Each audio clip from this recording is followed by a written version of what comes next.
അങ്ങനെ ചിങ്ങം 1 പക്ഷേ പ്രതീക്ഷിച്ചതുപോലുള്ള കാര്യങ്ങൾ പ്രകൃതിയിൽ നടക്കുന്നത്. ഇന്നത്തെ ദിവസം എന്ന് പറഞ്ഞു കഴിഞ്ഞാൽ മഴയുടെ ദിവസമായിരുന്നു പറയാം. അത്രയ്ക്കും ഇരുണ്ട് മൂടി ഇങ്ങനെ കിടന്നിട്ട് എപ്പോഴും മഴ ഇങ്ങനെ പെയ്യും. നല്ല കോളിങ്ങോട്ട് ഒരു ശറപറ മഴ, പിന്നെ ഇച്ചിരി തോർന്ന് നിൽക്കും. ഈ തോർന്ന് നിൽക്കുന്നതുകൊണ്ട് സന്തോഷിക്കാൻ പറ്റത്തില്ല. കാരണം എന്താ, ഇങ്ങനെ ഇരുണ്ടടച്ച പോലെ ഇങ്ങനെ കിടക്കുകയാണ്. എപ്പോൾ വേണമെങ്കിലും അടുത്ത മഴ ഈ ഒരു രീതിയിൽ ഇങ്ങനെ പെയ്തുകൊണ്ടേയിരിക്കുകയാണ്. അത് രാവിലെ ഇച്ചിരി ഒരു തെളിച്ചം തോന്നി എന്ന് വെച്ചാൽ മഴയില്ലാത്തൊരു ആ സമയത്ത് കുറേ ആളുകളൊക്കെ അമ്പലത്തിൽ പോയിട്ടൊക്കെ വന്നു. ഞങ്ങൾ അപ്പുറത്തെ വീട്ടിൽ പോയി പാലൊക്കെ വാങ്ങിച്ചുകൊണ്ട് വന്നു. പക്ഷേ അങ്ങോട്ട് പോകുമ്പോഴും മഴ പെയ്യുമോ എന്നുള്ള സംശയത്തിലാണ് പോയത്. പക്ഷേ കുഞ്ഞിനെയും എടുത്ത് കുടയും പിടിച്ച് പാലം കൊണ്ട് വരുന്ന റിസ്ക് ആയതുകൊണ്ട് ഞാൻ കുട എടുക്കാതെ പോയത്. പക്ഷേ ഞങ്ങളങ്ങോട്ട് പോയപ്പോൾ ഓരോരുത്തർ കൊച്ചുകുട്ടികളൊക്കെ ആയിട്ട് അമ്പലത്തിൽ പോയിട്ട് വരുന്നുണ്ട്. ഞങ്ങൾ അമ്പലത്തിലൊന്നും പോയില്ല. എനിക്ക് ജലദോഷത്തിൻ്റെ അത്യധികമായിട്ടുള്ള കാഠിന്യം എന്നെ ആക്രമിച്ച് കീഴ്പ്പെടുത്തിയിരിക്കുകയാണ്. അതുകൊണ്ട് തന്നെ കുളിച്ചത് തന്നെ ഞാൻ തലയിൽ വെള്ളം ഒഴിച്ചോ എന്ന് ചോദിച്ചാൽ വെള്ളം ഒഴിച്ചു, പക്ഷേ നനഞ്ഞോ എന്ന് ചോദിച്ചാൽ നനഞ്ഞില്ല എന്ന രീതിയിൽ 1 തീയതി ആയതുകൊണ്ട് ഞാൻ അങ്ങനെ ഒന്ന് കുളിച്ച്. ഇല്ലെങ്കിൽ മേലെ ഇടേണ്ട കാര്യമുള്ളൂ. അതുപോലെ ഒരു ജലദോഷം ഇങ്ങനെ. തൈര് കഴിച്ചതാണ്. എനിക്ക് തൈര് ഭയങ്കര ഇഷ്ടമാണ്. പക്ഷേ ഞാൻ എപ്പോഴും അത് ഒരുപാട് കഴിക്കാറില്ല. കാരണം തൈര് കഴിച്ചാൽ എനിക്ക് തൊണ്ടവേദന വരും, അതൊരു ജലദോഷപ്പനിയാവും എന്നുള്ളത് അറിയാവുന്നതുകൊണ്ട്. പക്ഷേ ഇപ്രാവശ്യം ഞാൻ പുളിയൊക്കെ കുറവായിരുന്നു. ഞാനും കുഞ്ഞും കൂടെ അത് കാര്യമായിട്ട് കഴിച്ചു. എന്നാൽ അവൾക്ക് ഇതുവരെ വലിയ പ്രശ്നമൊന്നും തോന്നിയില്ല. അവൾക്ക് തൈര് ഇഷ്ടമാണ്, എനിക്കും ഇഷ്ടമാണ്. അങ്ങനെ കഴിച്ച് ഒരു ദിവസം കഴിച്ചു. പിറ്റേ ദിവസം ഞാൻ അടുത്ത് മോരാക്കി കഴിഞ്ഞ് കഴിഞ്ഞാൽ പ്രശ്നമില്ലല്ലോ വിചാരിച്ച് പിറ്റേ ദിവസം മോരാക്കിയിട്ട് ഞാൻ അതും ഇച്ചിരി കഴിച്ചു. പിന്നീട് എനിക്ക് മോര് കഴിക്കേണ്ടി വന്നിട്ടേ ഇല്ല. അതാണ് അവസ്ഥ പനിയുടെ. പൊതുവെ എല്ലാവർക്കും H1N1 അങ്ങനത്തെ പനി ഇങ്ങനത്തെ പനി എന്ന് പറഞ്ഞുകൊണ്ട് ഭയങ്കരമായിട്ടും പനിയുടെ മേളം നടക്കുന്നുണ്ട്. ഞാൻ ഇപ്പോൾ ട്യൂഷൻ സെൻ്ററിൽ മാസ്ക് വെക്കുന്നുണ്ട്. ഇവിടെ കുട്ടികൾക്ക് എടുത്തപ്പോഴത്തേക്കും മാസ്ക് വെക്കുന്നുണ്ട്.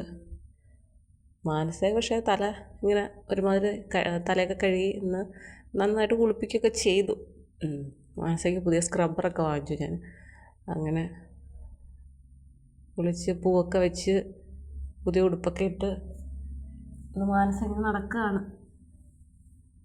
എന്നിട്ട് ഇന്ന് ഞാനീ തുമ്മുന്നതും പനിയാന്നൊക്കെ പറയുന്നതൊക്കെ കേൾക്കുമ്പോൾ എന്നിട്ട് അമ്മേ എനിക്ക് വയ്യ, ഞാൻ ചെന്താ കൂട്ടാ എനിക്ക് പനിയാമ്മ, എനിക്ക് വയ്യ. ഞാൻ പറഞ്ഞു ബെസ്റ്റ്, നിനക്കങ്ങ് പറഞ്ഞാൽ മതിയല്ലോ. നിനക്കെങ്ങാനും പനി വന്നാൽ ഞാനാണ് കഷ്ടപ്പെടുന്നത് കൂടുതലും എന്ന് പറഞ്ഞിപ്പം ഒരു കല്യാണം ഉണ്ടായിരുന്നു. അതിന് അവളുടെ അച്ചാമ്മ പായസം കൊണ്ടുവന്ന് ആ പായസം കുടിച്ചതിൻ്റെ ഷോക്കായെന്ന് തോന്നുന്നു. നല്ല പോലെ മധുരം ചെന്നിട്ട്. എന്നിട്ട് വിളിച്ചിട്ട് എണ്ണീക്കാതെ കിടന്നങ്ങ് ഉറക്കമായിരുന്നു. അതുകൊണ്ട് കുറച്ച് തുണിയൊക്കെ കഴുകി പിള്ളേരെ പഠിപ്പിച്ചു. അങ്ങനെ കഴിഞ്ഞു. ഇനി ഒരു ചായ ഇടണം, കുടിക്കണം. ഞാൻ നിൽക്കുന്നു. ശ്രീനാഥനാണെങ്കിൽ മഴയെന്നുള്ള ഭ്രാന്തായിരുന്നു. ആ മനുഷ്യൻ വരുമ്പോൾ ഈ മഴയെല്ലാം കൂടെ ഒന്നിച്ചങ്ങ് പെയ്ത് തീർത്താൽ മതി. ഇനി അത്തത്തിന് എങ്ങനെയാണെന്ന് അറിയത്തില്ല. പണ്ടുള്ളവർ പറയാം അത്തം കറുത്ത് കഴിഞ്ഞാൽ ഓണം വെളുക്കുമെന്ന്. ഇനി ഇതെന്താകുമോ എന്തോ. ആദ്യത്തെ ദിവസം ഇങ്ങനെ. എനിക്കാണെങ്കിൽ 1-2 പേരെ കാണുമ്പോൾ പേടിയാണ് കേട്ടോ. എന്നുവെച്ചാൽ ഇവരെ കണ്ടു കഴിഞ്ഞാൽ അന്നത്തെ ദിവസം പോക്കാണ്, അല്ലെങ്കിൽ എന്തെങ്കിലുമൊക്കെ പ്രശ്നം ഉണ്ടാകുന്നു. അപ്പം ഞാനിന്ന് കണ്ട ആളുടെ പക്ഷെ മുഴുവൻ കണ്ടു, തലയുടെ ഭാഗം മാത്രമേ കണ്ടുള്ളൂ മുകളിൽ നിന്ന് നോക്കിയപ്പോഴത്തേക്കും. പക്ഷേ ഞാൻ ഊഹിച്ചു ഇന്ന ആളാണെന്ന്. അതുകൊണ്ട് എനിക്ക് മൊത്തത്തിൽ നോക്കാൻ എനിക്ക് തോന്നിയില്ല. പിന്നെ വേറൊരു പെണ്ണിനെയും കണ്ടു. പക്ഷേ നമ്മൾ ആദ്യം കണ്ടത് അയാളെയാണല്ലോ. അങ്ങനെ നോക്കുവാണെങ്കിൽ ഇന്നത്തെ ദിവസം വെറുതെ അലമ്പായിരുന്നു. പല്ല് തേപ്പിക്കാൻ വേണ്ടിയിട്ട് മാനസയുടെ കരച്ചിൽ. പാലുമൊക്കെ വാങ്ങിച്ചുകൊണ്ട് വന്ന് ഉച്ചയ്ക്ക് ചോറ് വെക്കുന്നതിന് വേണ്ടിയിട്ട് നോക്കിയപ്പോൾ ഗ്യാസ് അങ്ങ് തീർന്നു പോയി. പിന്നെ ഇൻഡക്ഷൻ ഉള്ളതുകൊണ്ട് അഡ്ജസ്റ്റ് ചെയ്ത് അത് വെക്കാനുള്ള ഇതുകൊണ്ട് പിന്നെ ബുക്ക് ചെയ്തിട്ട് കുറച്ച് ദിവസമായി, ഇതുവരെ കിട്ടിയിട്ടില്ല ഗ്യാസ്. നാളെ വരുമെന്നുള്ള പ്രതീക്ഷയില്ല. അങ്ങനെ 1 തീയതി എന്നെ സംബന്ധിച്ച് ഇച്ചിരി പ്രശ്നങ്ങളുമായിട്ട് ഇങ്ങനെ പോകുന്നു. അതിൻ്റെ കൂടെ ജലദോഷത്തിൻ്റെ പ്രശ്നങ്ങൾ. നമ്മൾ ഹിന്ദുക്കളെ അല്ലെങ്കിൽ കേരളീയരെ സംബന്ധിച്ച് ഈ 1 തീയതി ആണ്ടുപുറപ്പ് 1 പറയുന്നത് ഈ ചിങ്ങമാണല്ലോ. അപ്പോൾ അല്ലാതെ നമ്മൾ ജനുവരി എന്ന് കണക്കൂട്ടി പോയാലും ചിങ്ങം ഒരു പ്രത്യേക ദിവസമാണ്. അതിങ്ങനെയായി. ഇന്ന് കർഷക ദിനമാണ്. കർഷകർക്ക് വേണ്ടിയിട്ടുള്ള ദിവസം. അവരുടെ അവസ്ഥ എന്താ ആർക്കറിയല്ലേ. എന്തായാലും ഒരുപാട് പരിപാടികളൊക്കെ ഇങ്ങനെ ഉണ്ടാവും. ഇത് ഞായറാഴ്ച ആയതുകൊണ്ട് എല്ലാവരും ഹാപ്പി ആയിരിക്കും. ഇന്നലെ ഞങ്ങൾ 2 പേരും ആണ് ഇങ്ങോട്ട് വരുന്നത്. അപ്പോൾ അതിനോട് ഞാൻ ഇന്നലെ പറയുകയും ചെയ്തു, നാളെ ഞായറാഴ്ച 1-ാം തീയതിയും കൂടെ ആയതുകൊണ്ട് അമ്പലങ്ങളിലൊക്കെ ഇച്ചിരി തിരക്ക് കൂടും. കാരണം അവധി ദിവസമായതുകൊണ്ട് എല്ലാവർക്കും അമ്പലത്തിൽ ഒന്ന് തൊഴാനുള്ള ഒരു ഭാഗ്യമാവും. രാവിലെ ഇപ്പം താമസിച്ച് എഴുന്നേൽക്കുന്നവരായാലും കുഴപ്പമില്ല. ഇന്നത്തെ ദിവസം അമ്പലം താമസിച്ചേ അടയ്ക്കത്തുള്ളൂ. അപ്പോൾ അത്യാവശ്യം ആളുകൾക്കൊക്കെ വരാൻ കൂടുതലായിട്ട് അങ്ങനെ ഈ ഞായറാഴ്ച 1-ാം തീയതി വന്നതുകൊണ്ട് അങ്ങനെ ഒരു പ്രയോജനമുണ്ട് എന്നും ഞാനിങ്ങനെ പറഞ്ഞു. അപ്പോൾ എല്ലാവരുടെയും 1-ാം തീയതിയൊക്കെ എങ്ങനെ ഉണ്ടായിരുന്നു?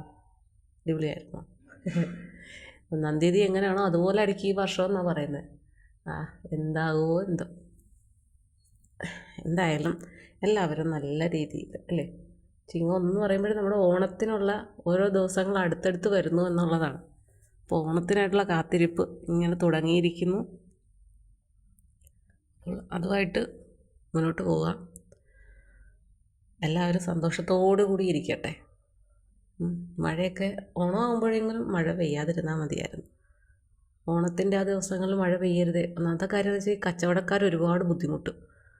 അവർ എന്ന് പറഞ്ഞാൽ ഈ ഓണക്കച്ചവടത്തിനെ പ്രതീക്ഷിച്ചിരിക്കുന്ന ആളുകൾ ഒരുപാട് പേരുണ്ട്. അപ്പം അവരുടെ ഒക്കെ ജീവിതത്തെ മഴ വല്ലാതെ ബാധിക്കും. അതുകൊണ്ട് മഴയെ നീ ഓണ സമയത്തൊന്ന് മാറി നിൽക്കണേ. അത്തം തുടങ്ങി ഈ 10 ദിവസവും ഓണം കഴിയുന്നിടം വരെ മഴ പെയ്യണ്ട. അതിന് മുമ്പോ അതിന് ശേഷമോ നീ ഇടയ്ക്കൊക്കെ വന്ന് പെയ്തോ, കുഴപ്പമില്ല എന്ന് ഞാൻ എൻ്റെ സ്റ്റാറ്റസ് വഴി മഴയെ അറിയിച്ചിട്ടുണ്ട് ഇന്ന്. അപ്പോൾ ശരി, നമുക്ക് ലൈവിൽ കാണാം. ഓക്കെ.